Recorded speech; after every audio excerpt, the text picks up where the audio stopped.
দেখো বন্ধুরা, এই ভাতটা মেয়ের জন্য বেড়েছি।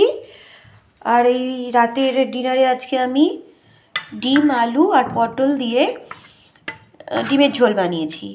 আমি ডিমের ঝোলটা না শুধু আলু দিয়ে বানাই না, হয় পটল দিই কিংবা সয়াবিন দিয়ে বানাই।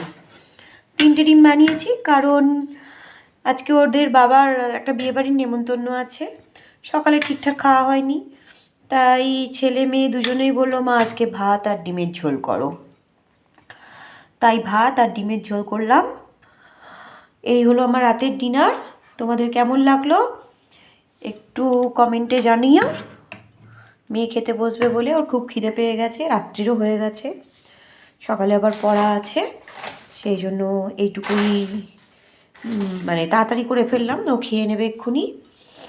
টাটা বন্ধুরা, আসছি পরের কোনো ভিডিও নিয়ে। আর আমার ভিডিওগুলো দেখে খারাপ লাগলে একটু প্লিজ কমেন্ট করে দিও।